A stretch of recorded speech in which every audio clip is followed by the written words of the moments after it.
Hi there, folks. Welcome to the program. This, of course, is Stinchfield, the podcast. This most certainly is a week to celebrate as we see the hostages being held by Hamas return to Israel. But I will also say this. There is reason for concern. And I want to go into this with eyes wide open as I look and go through who the, quote, Palestinians are getting in return for 20 living hostages. 2,000 Palestinians, 250 of them with life sentences, all of them having some role in the terror perpetrated against Israel. These are very, very bad dudes. So when you think about 2,000 prisoners going back into Gaza, that is a standing army to replenish the ranks. So while we talk about this as a peace deal, we talk about it as a hostage deal, I also worry that Hamas cannot be trusted. And in the end, what Hamas is doing is regathering its strength and replenishing its troops as it takes 2,000 of these very evil, quote, jihadists from Israel. So I thought what I would do, and not to be the bearer of bad news, but I want to go through some of who these people are, what they are accused of, how heinous they are. And I know that Benjamin Netanyahu must be holding his nose is an understatement. He must be holding his breath, praying that these terrorists do not reoffend. And I'm here to make a guarantee. You release 2,000 of these people back to, quote, Palestine into Gaza, they will reoffend. They will kill other Israelis, and they will kill other Americans.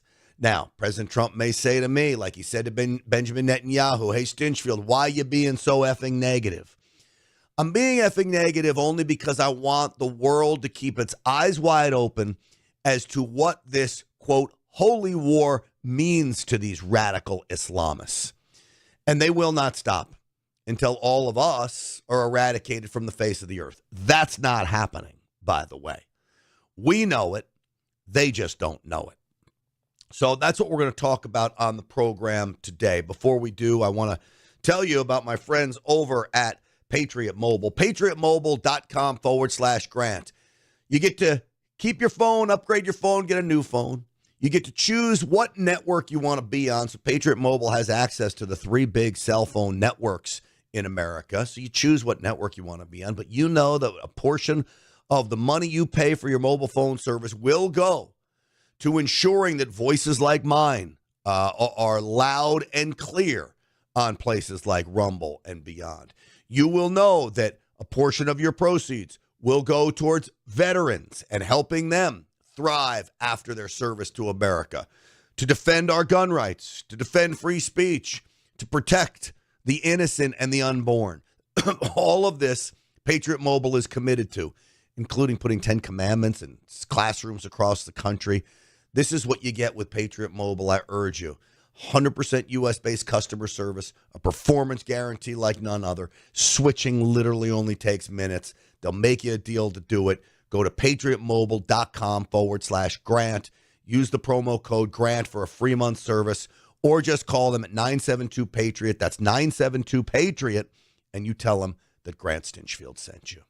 With that, folks, let's get the show started. Uncensored and unapologetic. This is Stinchfield. Here's your host, Grant Stinchfield. All right, welcome, everybody. So who are these evildoers that Israel is sending back into Gaza, back to replenish the ranks of Hamas? I hate to break the news to people that these are very evil people, but this is one of them. This is Imad Kwasme. On October 13th, 2004, Israeli Air Forces arrested Imad for his role in directing 2 suicide bombers who killed 16 Israelis in Beersheba. An Israeli military court sentenced him to 16 years to life. He was found guilty on several charges, including membership in the terrorist organization, trafficking military equipment, attempting to intentionally cause death, according to the Israeli government's list prisoners scheduled to be released in the recent ceasefire deal, Kwazame will be deported to an unspecified destination. Of course, he is part of the Hamas foreign terrorist organization.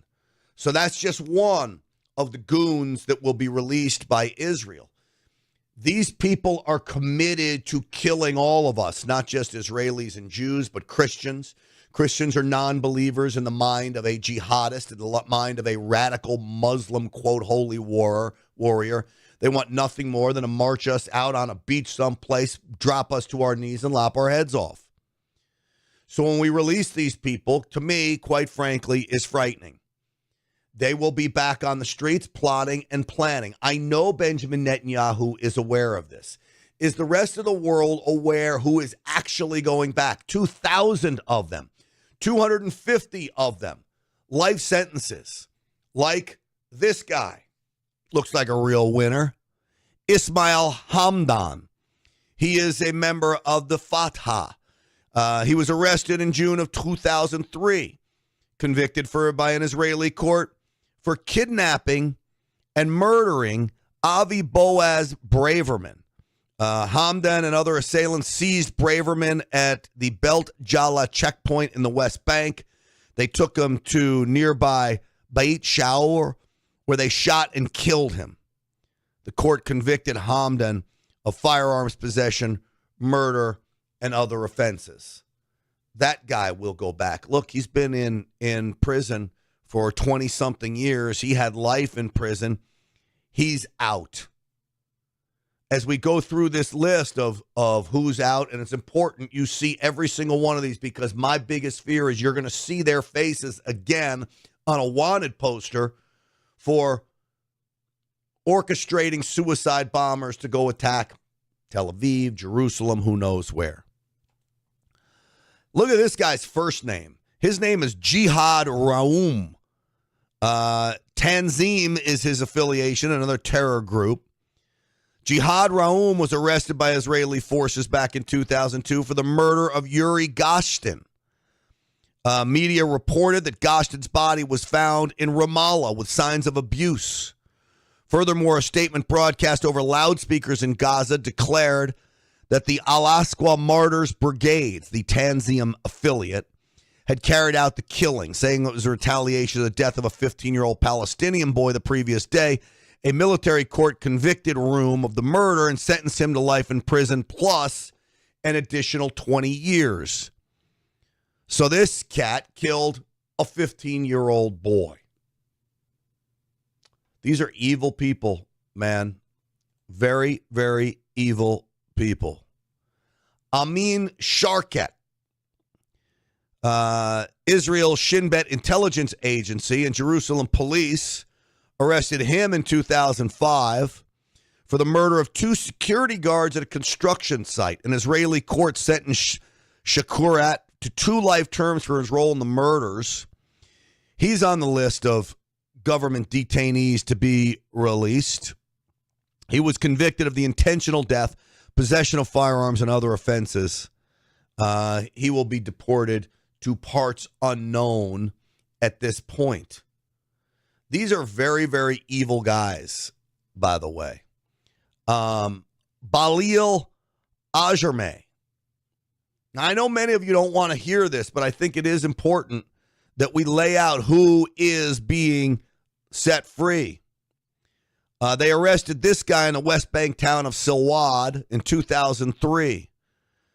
Ajarmeh was convicted of killing Israelis, participating in the execution of 2 alleged collaborators who were conducting 17 shooting attacks along Route 60.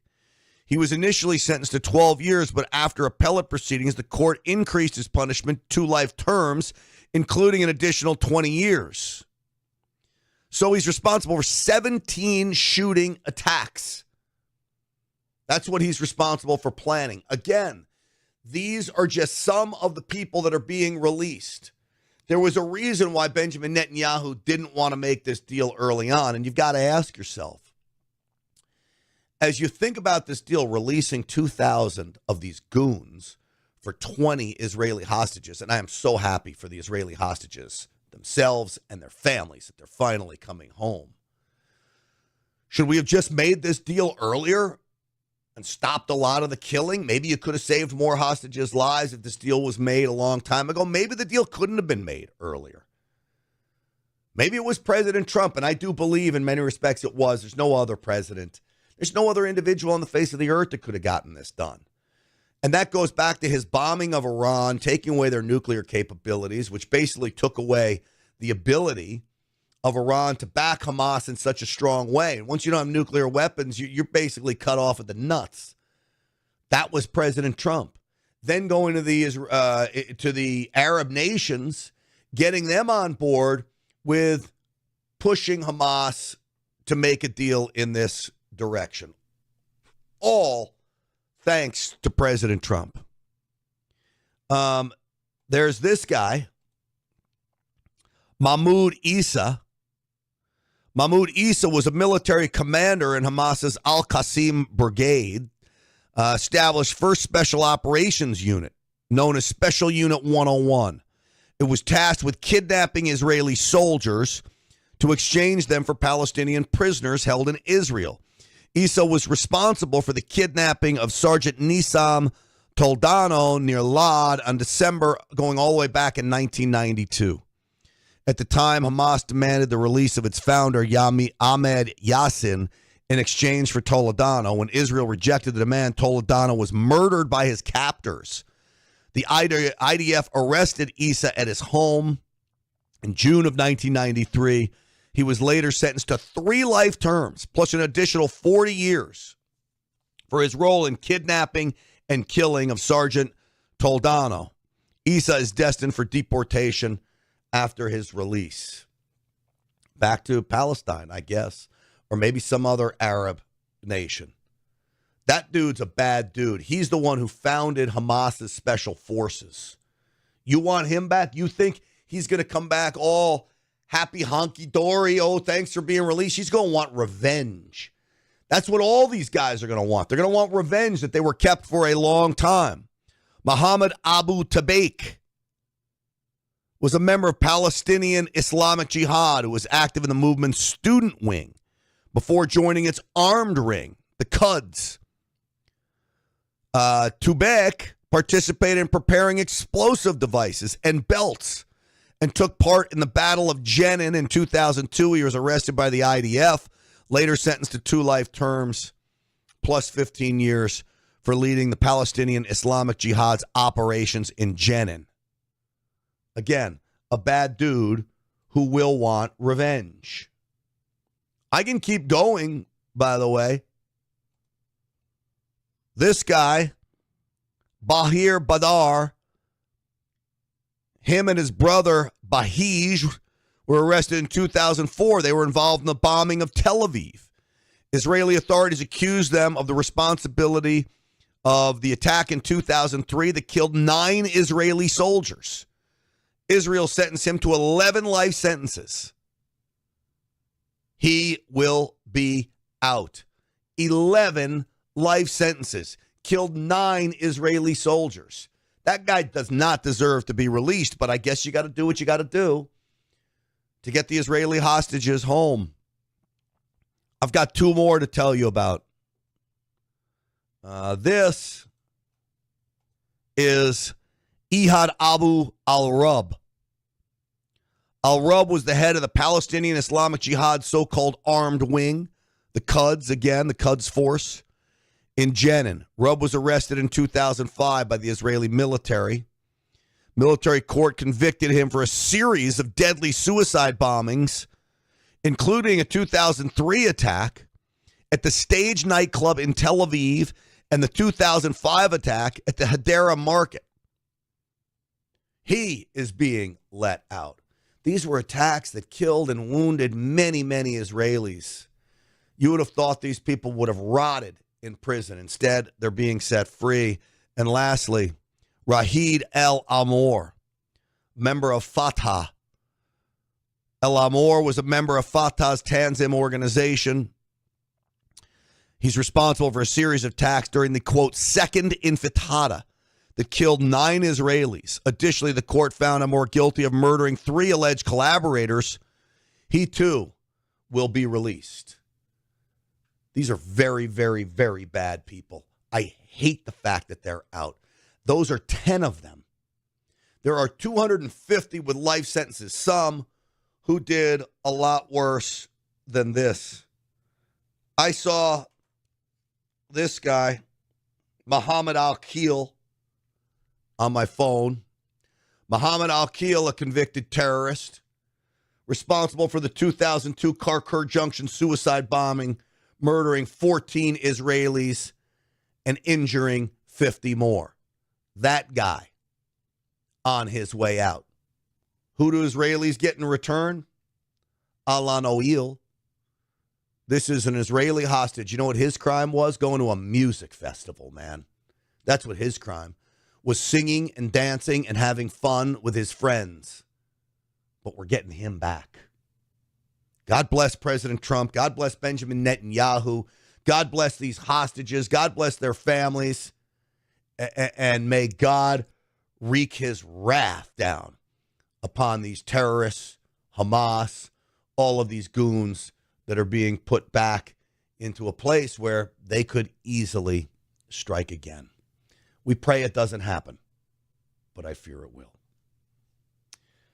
Folks, let me tell you about my friends over at NFN8. The website I want you to go to is get20now.com. That's get20now.com. Up to 20% annualized interest paid monthly. That's the key. You want to take part in the Bitcoin craze? Get involved in mining in a way that you invest with NFN8. They take care of everything. You don't have to worry about a thing. You sleep as a payment for your investment. 20% up to annualized interest rate paid monthly. That's what I have. Every month, they live up to their promises. That money gets direct deposited into my account. I have a sizable investment with them. I've been with them about a year. Again, they've lived up to everything that they have said. I can't give you investment advice. I want you to make your own decisions. But I think once you talk to them, you'll see what I saw. An opportunity to lock into up to 20% annualized interest. And the best part is I get that interest paid every month. So again, this is cash flow with no employees. I'm taking part in the Bitcoin craze without having to worry about those wild swings. Go on to the website, get20now.com. That's get20now.com. Fill out the form. They'll get right back to you and start the process that I started that I literally could not be happier with. Get20now.com. That's get20now.com. I want to tell you a story about Sergeant Jose Miguel Barco. Okay. All right, Jen, this is really an American war hero who in 2006 was a sergeant in Iraq, rolling on tour, and an IED blows up the Humvee that he's in. He suffers severe burns from that injury. 3 soldiers had to rescue him, pull him out of that truck. A year later, he voluntarily says, I want to go back. He goes back and suffers again numerous IED attacks. He now suffers from all kinds of brain issues, vertigo, and this kind of thing. Is awarded a Purple Heart. Okay. Sergeant Barco is not an American citizen. He was brought here when he was 4 years old from Venezuela. His parents brought him here. In 2006, while he's in Iraq, due to current law, you could apply for American citizenship. He did that. The file gets lost. Clearly, with a Purple Heart, he would have most likely been given American citizenship. The file gets lost. In 2009, he's discharged, and he finds himself struggling like most soldiers, many soldiers anyway, come back from war. And he does something about as bad as you can do, Jen. He fires shots into a crowd, hits a pregnant woman in the thigh, and a second man, quote, witnessed the blast. The bullet does not hit him. He is captured and deservedly, I believe, was given 40 years in prison for this. His sentence is reduced after a few years after they realized, this guy was suffering a lot. You had a lot of soldiers coming back. They were acting the fool in Colorado, okay? He comes back. He serves 14 years. In November of 2024, his first ability to be up for parole. He's granted parole and is released January 2025. Okay. The moment he steps out of the prison in Colorado, the state penitentiary, do you want to take a wild guess what happens? Yeah, he's going to be deported. He's scooped up by ICE. Now, remember, this was a 4-year-old who came over. This isn't, some 18-year-old who snuck across the border. It was a 4-year-old. Serves in the military, gets a Purple Heart, does this heinous act. And now he's set to be deported back to Venezuela.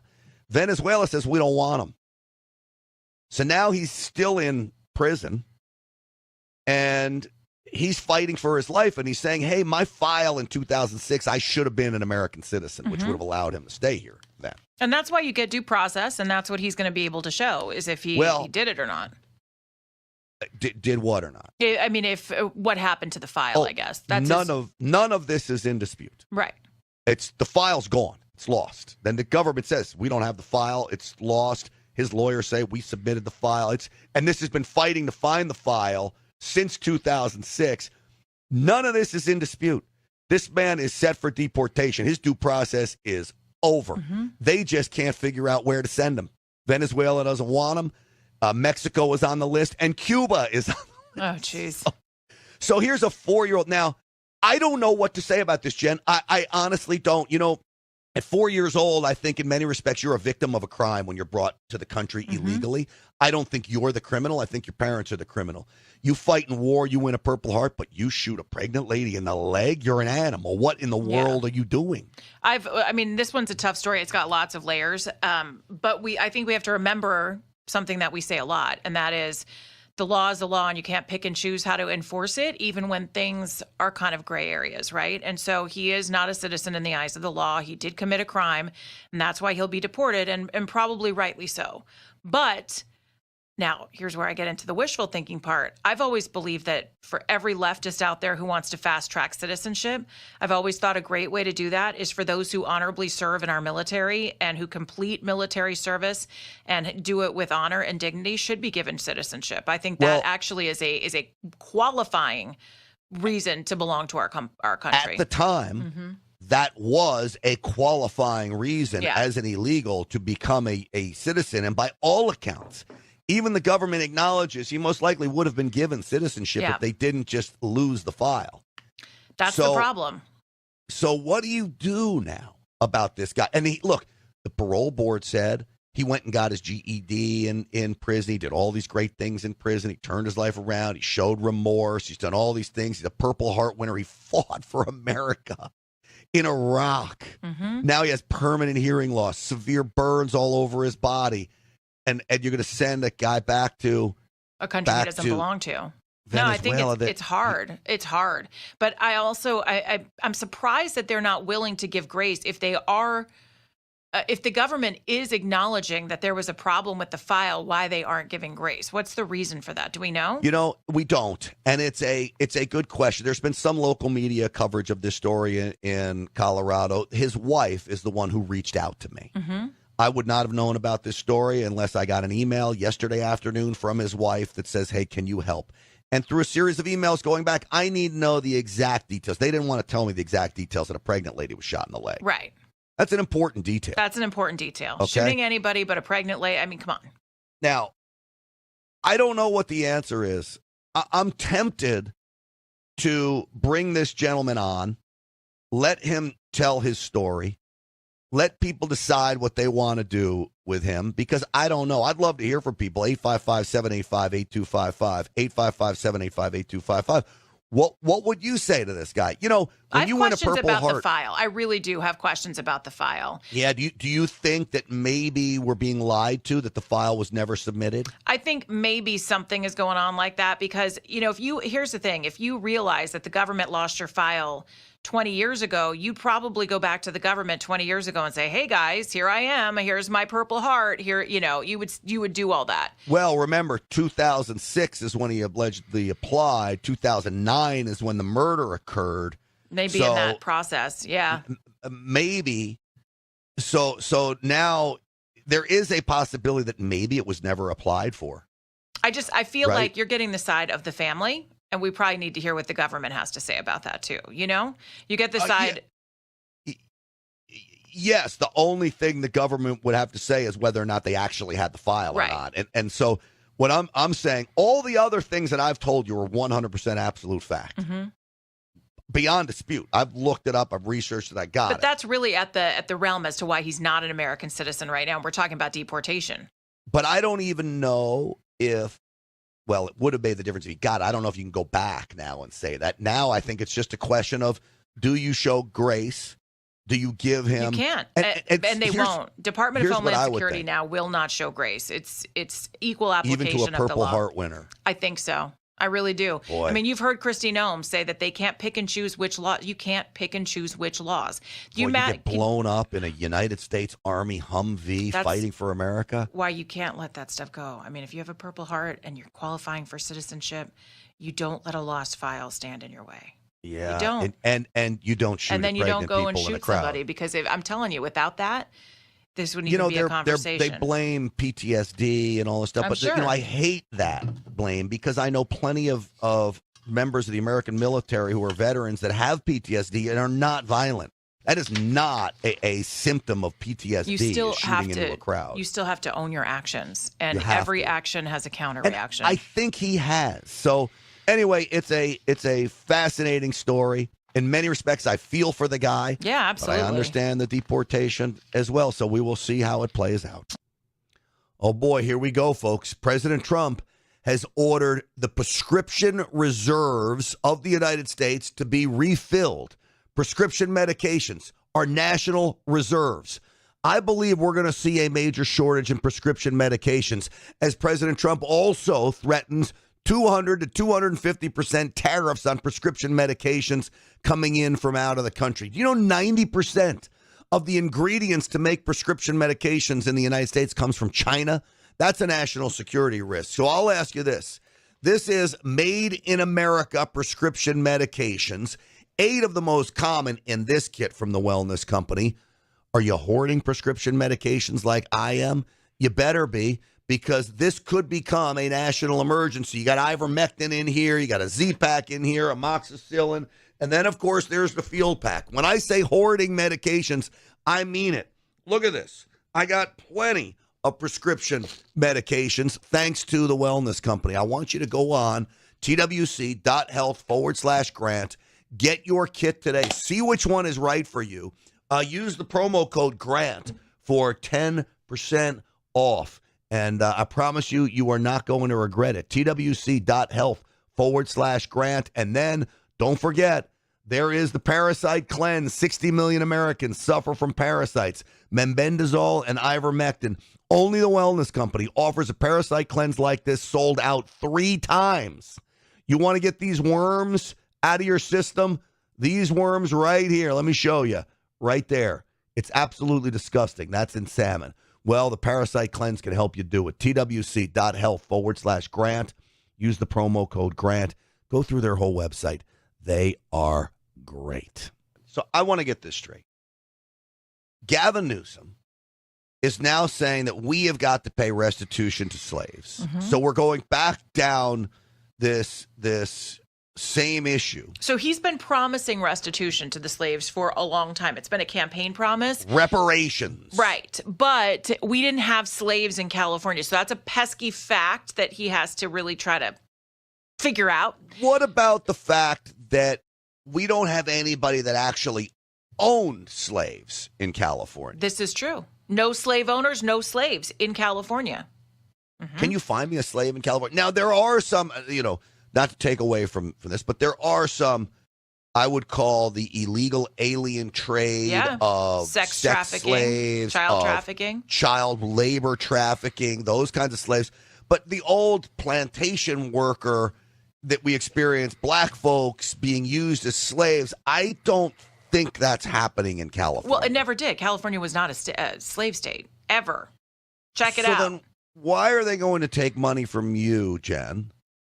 And I guess, well, Dan the phone man, he's our resident Dan the black man. He's going to get some money. I mean, if anybody had to get money, I'm happy Dan does. I mean, I would want him to get it and enjoy it if everybody else is getting it. But here's what bothers me. Not only are they going to spend the money in trying to figure out reparations, which, is a disaster, but they're also going to create an agency to do that, which means more government jobs and more government money to create an agency. You don't create an agency for free. So now they're going to do an agency to talk about reparations. Well, you couldn't do it without an agency because think about it. You know what you could do without an agency? You could just say, okay, if you really were serious about this, even though it is the most asinine idea in California because it's not a slave state and never has been. It's an asinine idea in any state, including Mississippi. So here's the thing. And by the way, people who were into reparations, all of the programs that were built to help Black Americans as retribution for slavery have been commandeered by illegal immigrants. So you can put that in your little pipe and smoke it. All right, California, you already had plenty of federal programs which have been taken away from Black Americans. But anyway, is it bad of me that I tell people we've got to be looking towards the horizon? If you are so worried about the ills done to your faraway ancestors that you want to profit off the backs of somebody else because of that, you're not looking towards the horizon. You're not trying to make anything happen for yourself. You're not putting all of that behind us. A dark time in America. Of course it was. But you don't deserve any money for that. Well, the Democrat governor signed himself some legislation this week, SB 518. 5 years after promising that task force that he formed after the George Floyd murder, he said he would study the legacy of slavery in California and how the state could implement these policies. So he's now decided that we need a commission. He signed the bill, mentioned the conversation about racism on the podcast Higher Learning with Van Lathan and Rachel Lindsay. You know who that is? No, but I have a feeling there's nothing to do with Higher Learning with that podcast. And so he said, I signed a bill 2 days ago with the Black Caucus as it relates to creating a new office to address these systemic issues. He's moving forward, though. He has a state apology still for slavery and discrimination, which is really ridiculous because we never had it here. But now I guess we're going to do this new agency and it's going to spend a lot of money. We still don't know how the money is going to be doled out to Black Californians. Do you know what's interesting? Is as you look at the rise of the MAGA crowd among the Black community in America today. Mm-hmm. Gavin Newsom is going about the old way of politics. Make these promises to minority classes and they will vote for you. Yeah, and then pass the buck and build agencies and never actually deliver on your promise. And let's be clear, this is not about California or Black folks here. This is about his run for the presidency. So when he goes to South Carolina, he can tell Black folks there, look, I'm trying to get reparations. I'm going to do this on a national level for y'all. Yeah, that's right. He's allocated $12 million to reparations bills, which is sparking criticism from everywhere because Republicans say, why would you give away $12 million? We need that. And then the other side of the aisle is saying $12 million. What kind of reparations is that going to be? So he's not really getting popular from this decision. It is, as you say, just something he can spew about on podcasts that are favorable to him. My point on this is I think if you were to go to talk to Black folks across America, you would find many of them, maybe a majority of them, that don't want reparations. Yeah. That don't want to be put in a special class. Oh, look, we feel so sorry for you. We're gonna make you a special class of people that get special privileges over everybody else, and we're going to take away from another group because we just feel so sorry because you can't make it on your own. Right. To me, that's what you're telling Black folks. Do they get that message? I don't know. Dan the phone man, you're our Dan the black man. Howdy. Do you think Black folks get that message that when you go down this road of reparations, you're telling people we feel so sorry for you, you can't make it on your own, so we're gonna take away from white people and give money to you?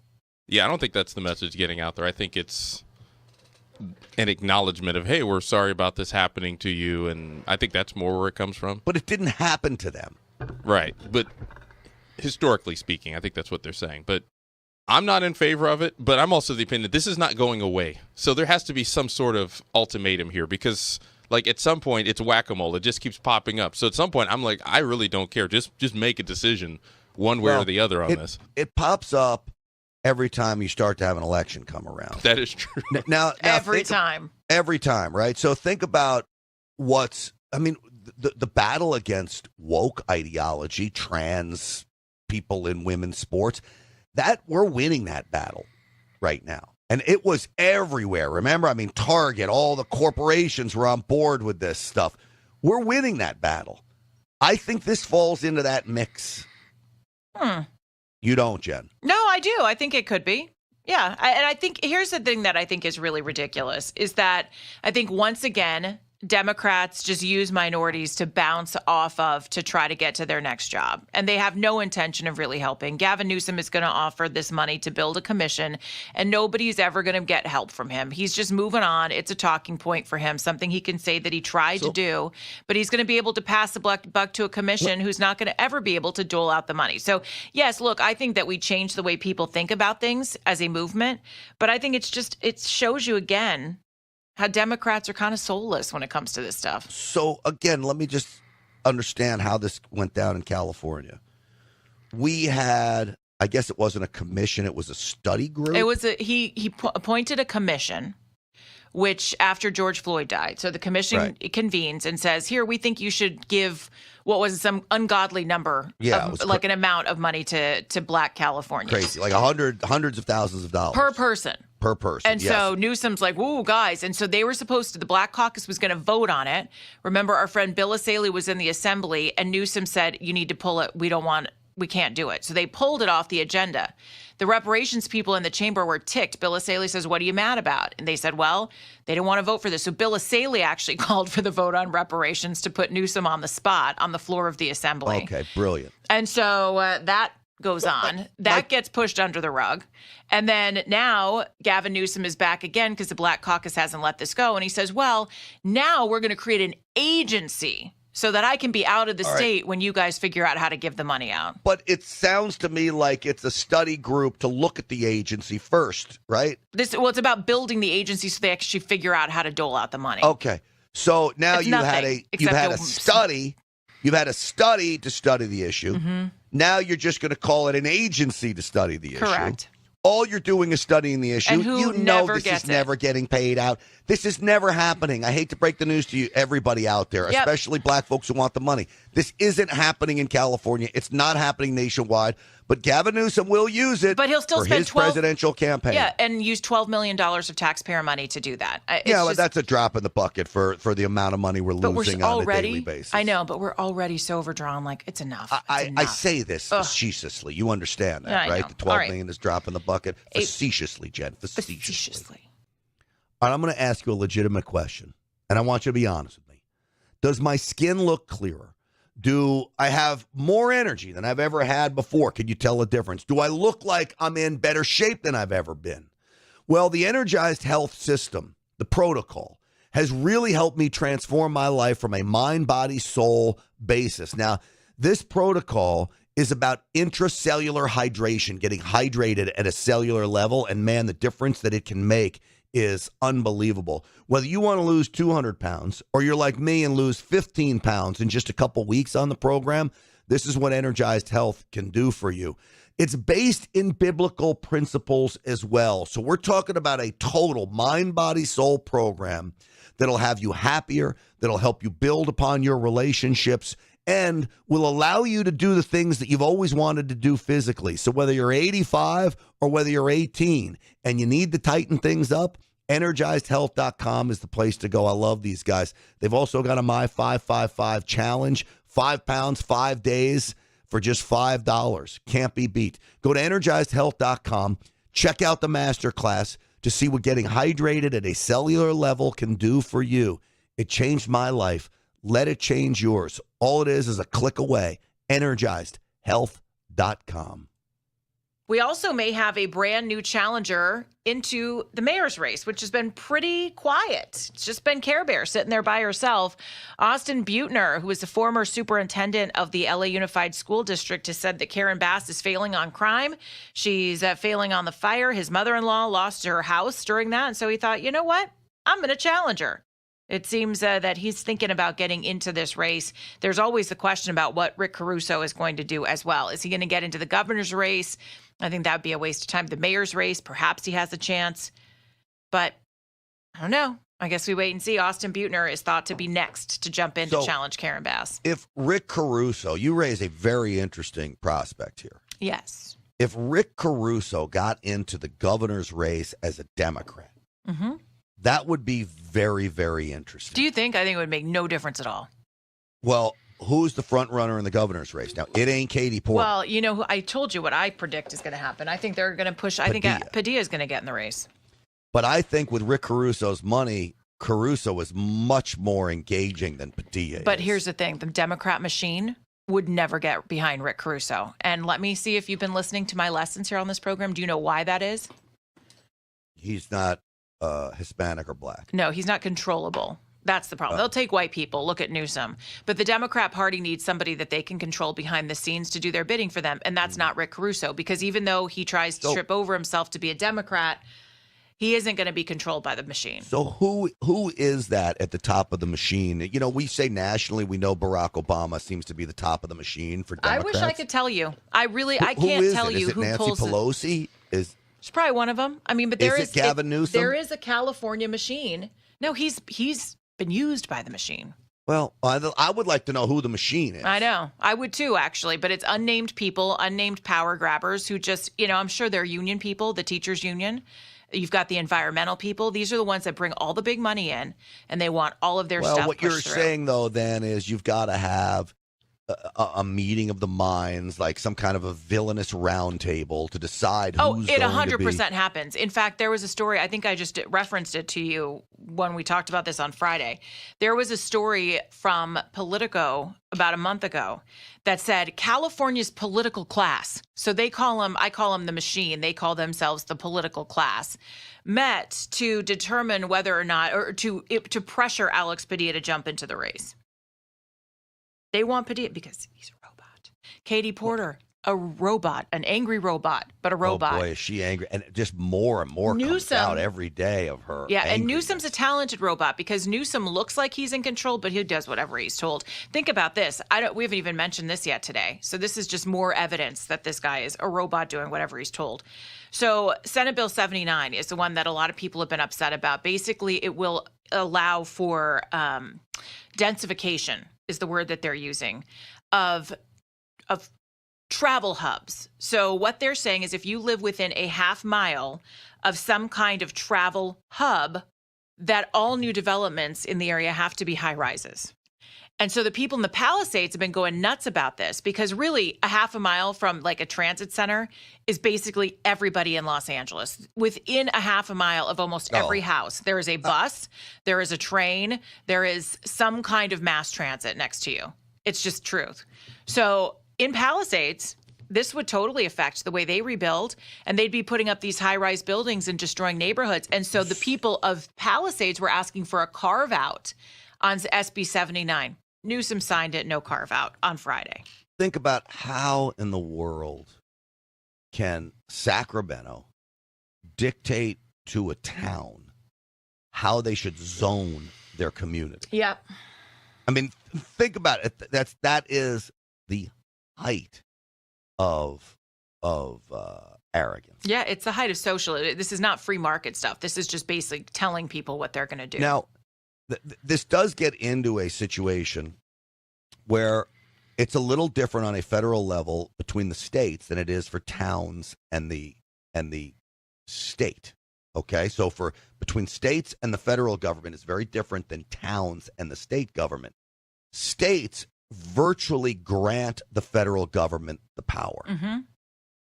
States' rights. This is why it is so important to have states' rights, and it is the states that give the power to the federal government. When it comes to states and towns, it is actually the state that gives the power to the local towns. governments to do what they want to do. It is not the other way around. It is not local cities that give the power to the state. The state gives Keeps the power to the always, local yeah. cities. So this is why this kind of stuff happens. Now, this can happen for good. If you take a state like Texas, which will pass a state law that says you can open carry everywhere. You can't pass any individual town laws that make it different rules for how you can carry a firearm. Yeah. It makes it a patchwork that any gun owner, like we have probably in California, any gun owner goes in any town, you don't know what the laws are, you're going to get arrested. State mandates what the law is, and every town has to follow it. That's in a case of good. Right. This is a case of bad. The state is now going to mandate how you zone your local community. What your neighborhood's going to look like. And think about this. Let's say, forget my neighborhood. Let's think about the neighborhoods that people pay a lot of money to live in, right? Let's think about the Beverly Hills. Let's think about the Palisades. Let's think about those areas. Guess what? You're getting a makeover, sweet cheeks. You think that the government is going to just do this in like low income areas? No way. They're going to go in and put in high rise, expensive apartment buildings because that's how they think we should all live. And remember, we talked about this. The Palisades, the perfect testing ground. It's literally been all wiped out. They have a clean slate so that they can try to show what their perfect vision of an environmentally friendly place is. And it's That's these where you high rise wonder, buildings. Sometimes, like what happened in Maui. Yeah. In this, If they just let it go. Was it on purpose? Just to let it go. You just have to look at all the rebuild in their mistakes vision. with response time and all of this. There were so many mistakes that it's almost so Keystone Cops-ish that you've got to wonder, was this some grand scheme? Yeah. Maybe so.